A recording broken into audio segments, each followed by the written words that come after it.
కేసీఆర్ నిజ స్వరూపం ఆయనే బయట పెట్టుకున్నారని ముఖ్యమంత్రి చంద్రబాబు అన్నారు. ఎలక్షన్ మిషన్ 2019పై సీఎం టెలికాన్ఫరెన్స్ నిర్వహించారు. జగన్తో కుమ్మక్కు రాజకీయాలు లాలూచీని కేసీఆరే వెల్లడించారన్నారు. తాము పెట్టిన పొగ తట్టుకోలేక పాము బయటకొచ్చిందన్న సీఎం తన మనసులో తెదేపాపై ఉన్న అక్కసంతా కేసీఆర్ బయట పెట్టాడన్నారు.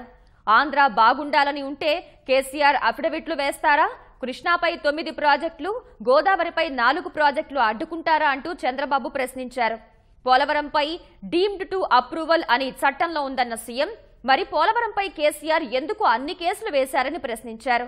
ముచ్చుమర్రి పోతిరెడ్డిపాడుకు కేసీఆర్ ఎందుకు వ్యతిరేకమో అడిగితే జవాబివ్వరని ఎద్దేవా చేశారు.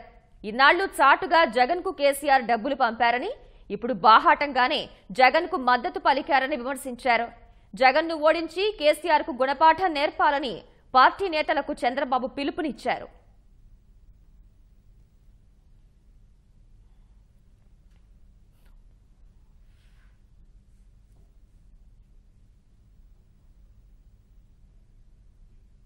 ప్రభుత్వ సంక్షేమ పథకాలే తెదేపాకు శ్రీరామ రక్ష అని ముఖ్యమంత్రి చంద్రబాబు అన్నారు.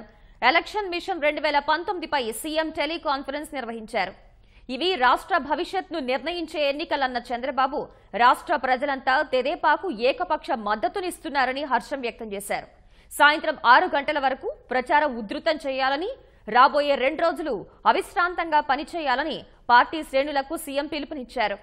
దొంగ దెబ్బలు తీయడం దుర్మార్గులకు అలవాటన్న చంద్రబాబు అవినీతి సొమ్ములు వైకాపా బెదజల్లుతోందన్నారు. డబ్బులు పంచడంతో పాటు దాడులు చేస్తోందని, బెదిరింపులు వేధింపులతో ప్రజల్ని భయపెడుతున్నారని మండిపడ్డారు. దేశమంతా మోదీ వ్యతిరేక గాలి వీస్తోందన్న సీఎం ప్రజాబలం ముందు ఎవరైనా తలొగ్గాల్సిందేనన్నారు. కడుపు నిండా ద్వేషం నింపుకున్న వ్యక్తి కేసీఆర్ అన్న చంద్రబాబు ఏపీ అసెంబ్లీ ఎన్నికల ముందు జగన్ కు మేలు చేయడానికే కేసీఆర్ హోదా డ్రామాకు తెరలేపారన్నారు. నరేంద్ర మోదీ, షా, జగన్ కైనా ప్రజా తీర్పే ప్రామాణికమని సీఎం స్పష్టం చేశారు.